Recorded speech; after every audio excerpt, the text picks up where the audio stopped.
On this Thursday night, cruel summer, the urgent new warnings about record-shattering heat and the ramifications of rising ocean temperatures. The era of global warming has ended.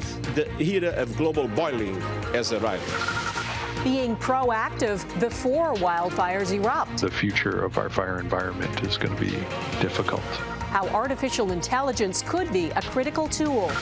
Paying for premium health care, the Canadian clinic where patients can jump the queue for a cost. And caught on camera. Then I was like, okay, let's take a few shots. Prize-winning photos focused on climate change.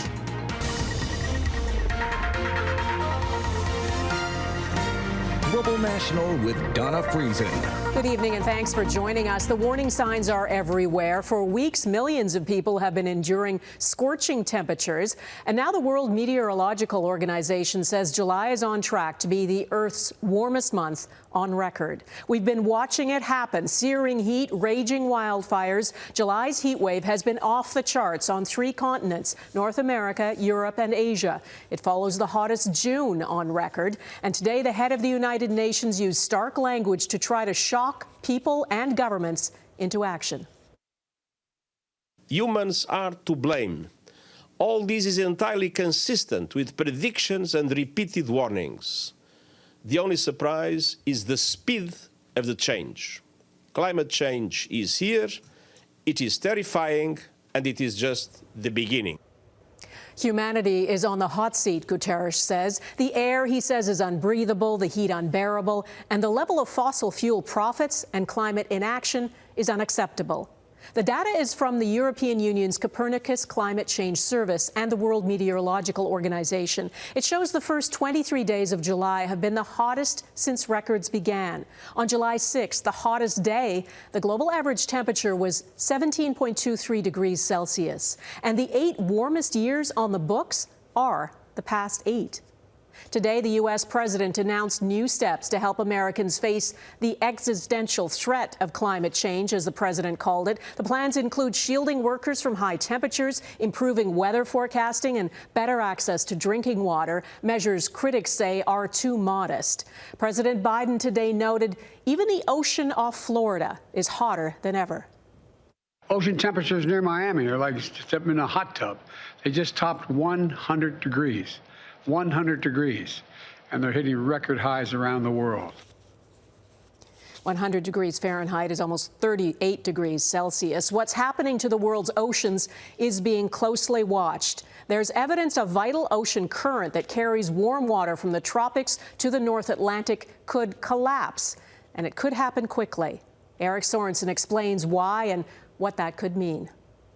The major currents in the Atlantic Ocean move billions of tons of warm water north and cold water south, a powerful yet delicate exchange that balances the Earth's climate. But it could all collapse within years, according to a new study. Unlike gradual global warming, slowing or stopping the Atlantic's circulating currents could make parts of the Northern Hemisphere dramatically colder.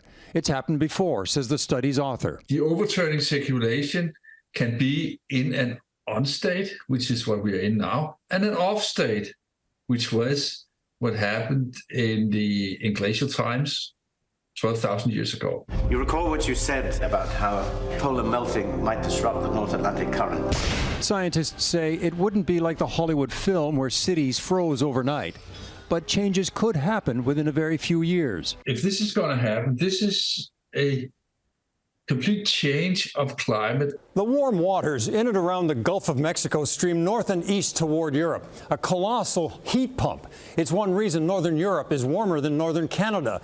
The Gulf Stream system, though, is part of the global conveyor belt that cycles warm and cold water currents around the planet, among the most powerful forces on Earth. But the overturning circulation in the Atlantic is being disrupted by global warming and by fresh water rapidly melting in the Arctic, affecting salinity and density that could slow or even stop the delicate balance in these currents. That tipping point disrupting the Gulf Stream would be felt everywhere, but especially in Europe, where temperatures could plunge several degrees. Northern Europe could see longer and colder winters, up to 10 degrees colder. But the bigger impact may be in sun-baked tropical regions, where the Earth's heat would stay and build, threatening billions unable to mitigate the impacts from a more sudden change in the climate. They're going to have a really big impact in terms of farming, agriculture, food supply, water supply. Some of those regions are really struggling with that already. David Thornalley says it's too early to draw conclusions because other studies suggest a less than 10% probability that a tipping point will collapse the Atlantic currents in this century. Still, he adds, that's a 10% chance of something catastrophic. Eric Sorensen, Global News, Toronto. Intense wildfires this summer are adding to already dangerous levels of greenhouse gas emissions, according to data published by the UN and the EU's top climate agencies. Smoke from wildfires in Canada this year has caused the highest emissions ever recorded in this country. And there's little relief. There are extreme heat and air quality warnings across Canada. Temperatures are expected to hit 40 degrees in Toronto tomorrow. There are more than 800 fires burning across the country, and in BC alone, there are 400 active wildfires. 3 hikers in BC found out how fast-moving those fires can be. They were rescued by this helicopter when a fire cut off access to the trail leading back to their car. The chopper, operated by a local tour operator, spotted the hikers while on patrol. It had been contracted to help during the province's unprecedented wildfire season. This fire started on Monday and has already grown to more than 10 square kilometers. The number of wildfires igniting this season is forcing governments, first responders and scientists to adapt and find new strategies, and that includes embracing new technology. Tonight, Touria Izri looks at the potential artificial intelligence offers. If AI predicts traffic patterns, scientists say it should be able to predict wildfires too. Having the capacity to really capitalize on the future of technology is kind of essential. This season, flames have already burned 4 times more land than average. They've claimed lives, displaced thousands, and reduced air quality for millions more. And with a warming planet, things are only expected to get worse. Here we can see a sharp increase in the... Hossein Banakdari teaches engineering at the University of Ottawa. He's working with a team of researchers in Hawaii to predict wildfires on the islands. AI is like a brain. You know, we need to feed AI by the different types of experiences. Things like satellite imagery, weather data, and human activity. He's inputting huge swaths of information into a computer to interpret all that data and search for patterns, because right now, much of it sits in silos. The problem of wildfire can be solved completely by the help of AI. It's all part of an artificial intelligence revolution. Tech companies around the world are using AI for just about anything. Whether it's answering questions, conjuring up images, or detecting the next disaster. This is the new version that we are making. João Lopes runs a Brazilian company which uses sensors to monitor the fire risk in forests. He's in discussions with provinces here in Canada. All the predictions are made by intelligence, by artificial intelligence, right? Because when we collect a lot of data, you need to use this data smartly. While scientists say there are limitations to AI, they insist Canada needs to be using all tools at its disposal. The fight has changed. We got to change with it.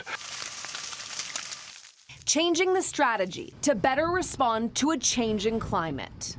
Touria Izri, Global News, Ottawa.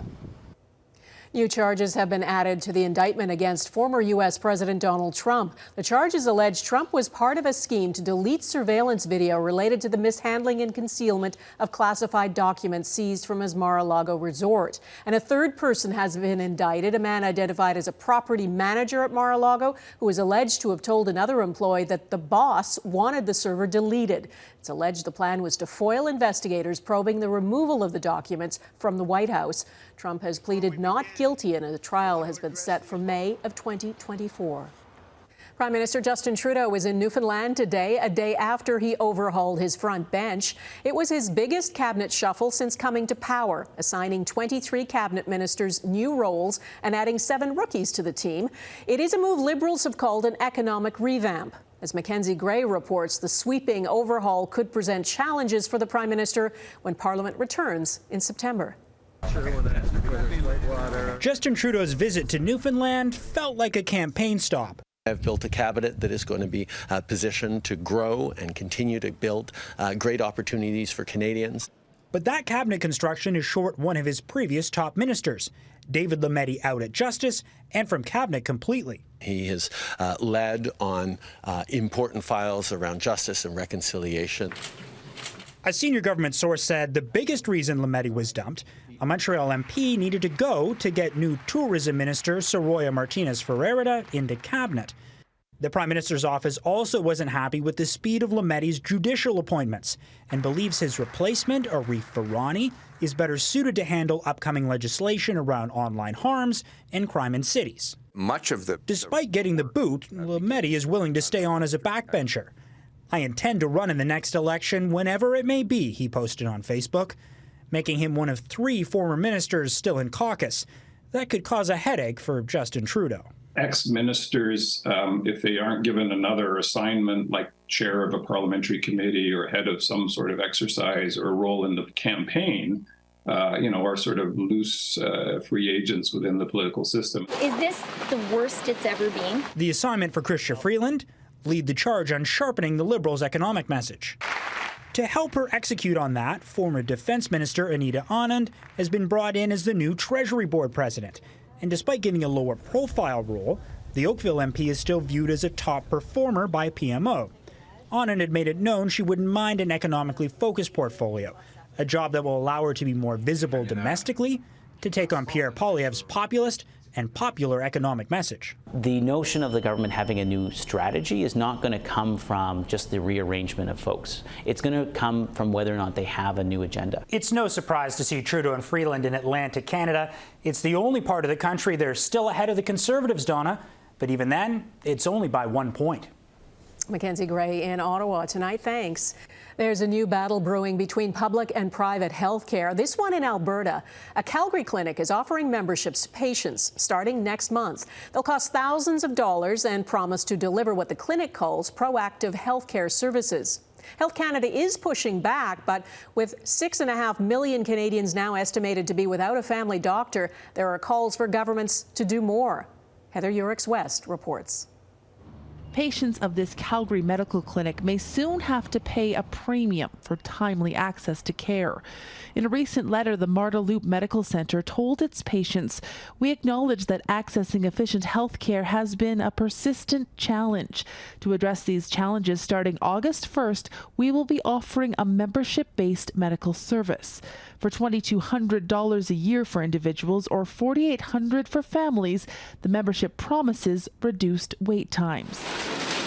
Clinics can charge for services not insured under Canada's Health Act, but paying to jump the queue for insured services, like a doctor's visit, Health Canada says that goes against federal law. We can't just stop with the question of, these fees are being paid and does it comply with the Canada Health Act? We have to go further and actually ask, why are these fees being charged? Post-pandemic, family physicians are packing up practices like never before, leaving 22% of Canadians without a doctor of their own. Some of that does relate to how much money people are making as a family doctor doing regular family practice compared to how much money they would be making doing other things with that same degree and qualifications. It's why British Columbia recently changed how physicians are paid. Instead of receiving a fee per visit, they're now compensated for a range of other duties as well. While people talk about the equality of some being able to pay to have greater service, a greater inequality would be for people to lose their family doctor because they work in a place where there are inflationary pressures and the practice has to close. For the Marda Loop Medical Centre, the membership fee program isn't likely to stick around. The Premier directed Alberta Health to investigate, and Health Canada says Alberta risks losing federal transfer payments if they don't step in. Heather Urix-West, Global News, Calgary. The Russian president meets African leaders. Coming up, the promise Putin made and what he says can replace Ukrainian grain exports.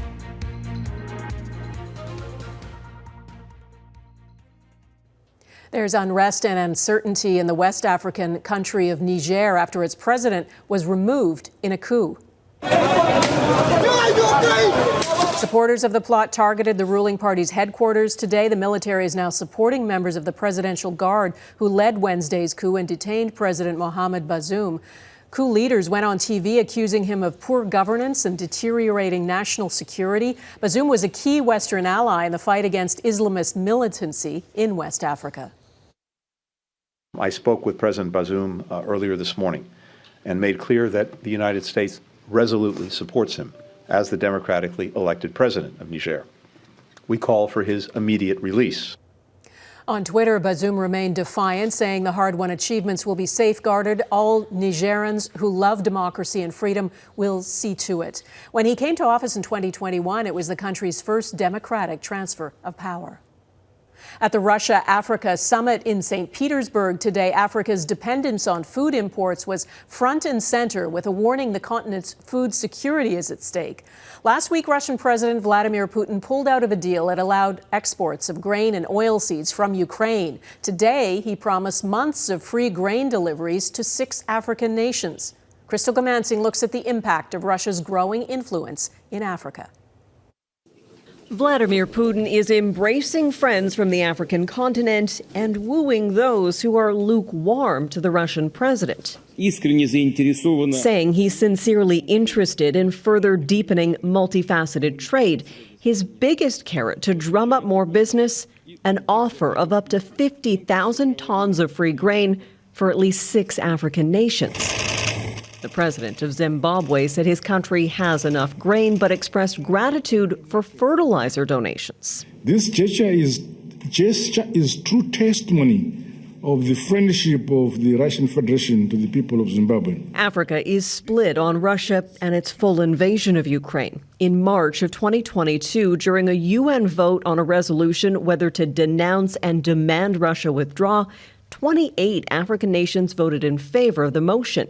17 abstained, 8 didn't cast ballots, and 1, Eritrea, voted against it. It's well documented that Yevgeny Prigozhin's mercenary group Wagner is active in several African nations, including Mali and Burkina Faso. After seizing power in the second coup of 2022, the now interim president of Burkina Faso is one of the Kremlin's 49 invited guests. Despite his own coup attempt, Prigozhin is pictured here in St. Petersburg with a man wearing the multicolored lanyard associated with the Russian-African summit. Putin bragged to summit attendees that Russian farmers would have a record harvest and can replace Ukrainian grain exports. It comes as he continues to strike Odessa, destroying agricultural infrastructure around the port. A solution to the Russian-Ukrainian crisis is needed, says the chair of the African Union. He warned the partnership with Russia is at stake, as is food security for millions. Crystal Gamansing, Global News, London. Severe storm ahead. The devastation as a typhoon batters the Philippines.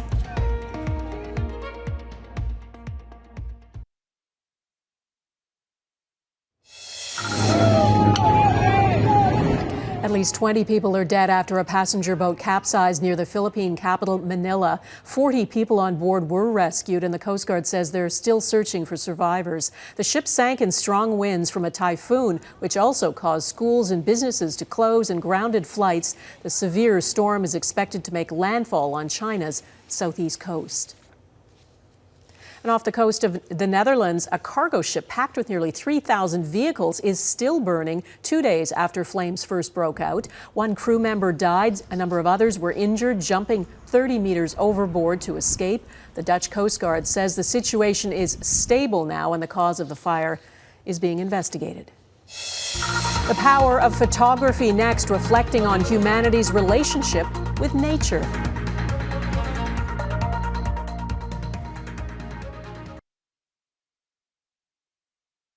The impact of climate change is all around us, yet it's so all-encompassing it can be hard to grasp. Sometimes the best way is to show pictures. Neethu Garcha takes us through the winners of an international competition aimed at rewarding photographers who put their creativity to good use. A grieving whale off the coast of Spain carrying her dead calf.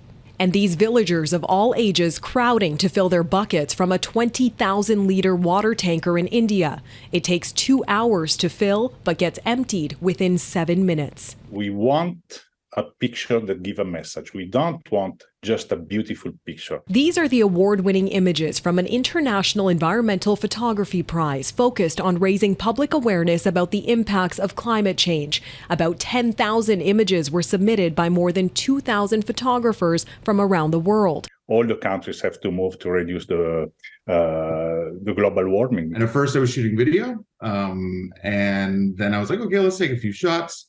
Took a few shots. Canadian photographer Dustin Pitar didn't know it then, but while he was shooting this drone footage of a Nunavut dog team in June of 2022, he would capture something so meaningful it beat out thousands of entries. You can look at this image and be like, oh, someone's taking their dog on a run, but you know the sea ice is coming in later and leaving earlier, and that affects, you know, the run. He says the image depicts the loss of Arctic sea ice. As temperatures rise, the snow covering the ice melts, exposing pools of water, revealing the turquoise blue ice beneath it. And looking at it, you can feel the danger. The grand prize winning photo also tells a story of struggle. A panicked elephant in Central Africa hit by a train. The tracks crossed through the animal's path in a national park. This elephant was so badly injured, it was euthanized. The railway, which is the big problem, who cuts the movement of the wildlife. Like the other animals in each of these powerful images, this one elephant represents his entire species in the grip of an uncertain future, with a message of hope for a more positive human impact. Nitu Garcha, Global News. And that is Global National for this Thursday. I'm Donna Friesen. Tonight's Your Canada is Nipawin, Saskatchewan. We'd love to see your Canada. Please email it to viewers@globalnational.com. And thanks for watching. Nitu will be here at the anchor desk tomorrow, and I'll see you again on Monday. Bye-bye.